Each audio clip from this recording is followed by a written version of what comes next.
Apa yang ada di benak kita ketika mendengar Bandung? Kota wisata, kota berjuta seniman, kota yang memiliki kekayaan kuliner, kota yang tak ada habisnya menjadi buah bibir, Sunda yang sedap, Sunda yang beragam. Bandung menjadi pusat perkembangan olahan tapioka dari tanah Sunda, di mana satu bahan dapat disulap menjadi ribuan kuliner.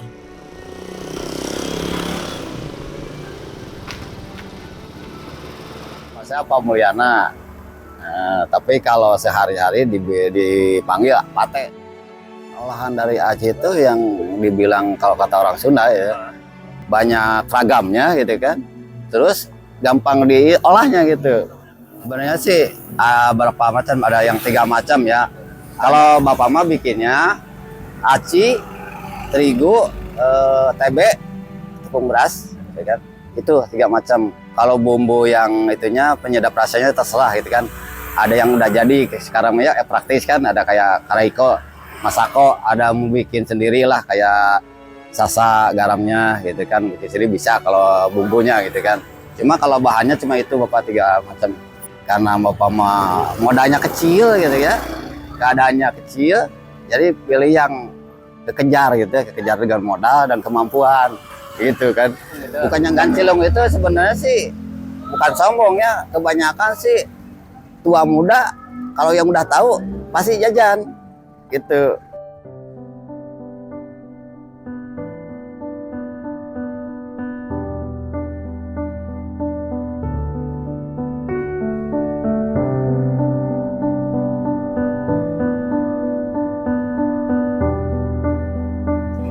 Oh, kalau dari rumah, saya mah langsung dimasukin ke sini ke tempatnya ini kan.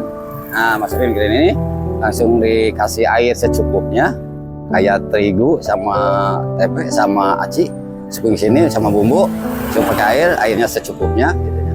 Untuk nambah, udah dimasukin di dalam, jadi udah diadonin kayak gini.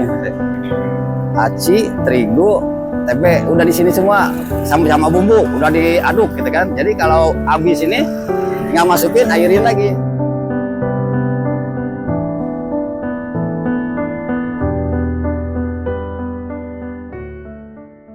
Secara sejarah, orang Sunda itu sebetulnya sangat dekat dengan singkong, terutama Bandung. Selain singkong goreng, ini sebelum singkong diolah sebagai tepung tapioka. Ada singkong goreng, dan yang paling fenomenal sebetulnya Bandung itu terkenal dengan peyem Bandung. Jadi dengan teknologi fermentasi, pertama kali Bandung terkenal itu dengan adanya peyem. Saya kira untuk sebelum diolah menjadi aci. Nah, kemudian tepung itu kan seringkali diolah menjadi, saya kira singkong itu diolah menjadi tepung. Maka kemudian ada istilah pabrik aci di mana-mana.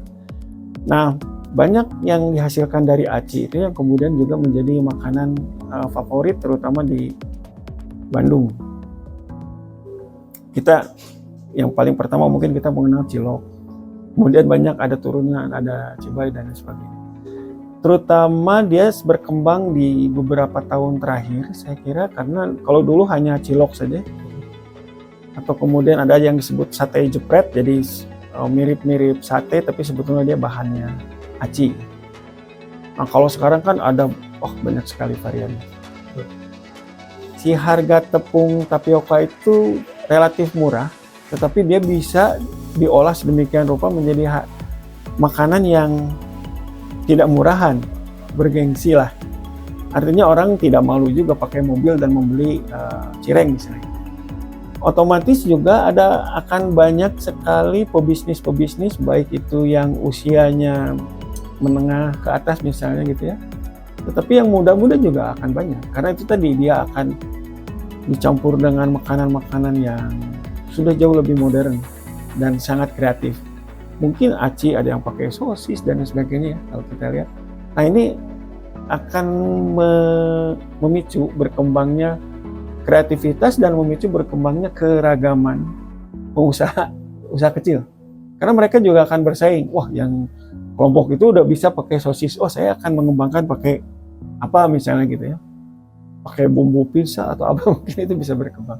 Nah, ini secara perekonomian jelas mulai dari petani sampai ke penggiat-penggiat UMKM akan.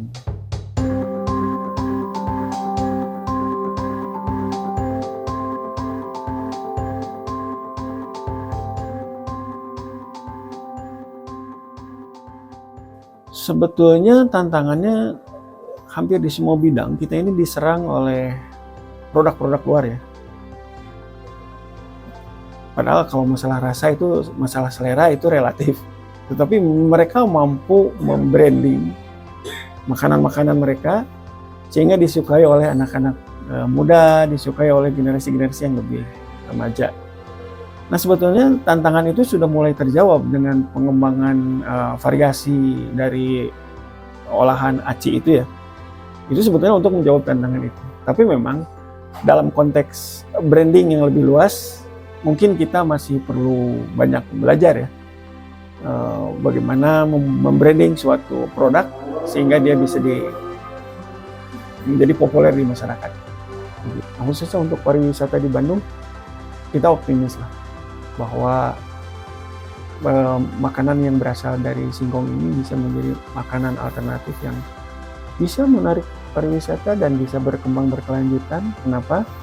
Karena itu tadi mulai dari generasi tua sampai generasi muda, makanan dari Aceh ini udah lintas generasi. Sehingga mungkin apabila ini kemudian dikembangkan terus kreativitasnya, generasi yang akan datang juga akan menyukai makanan ini.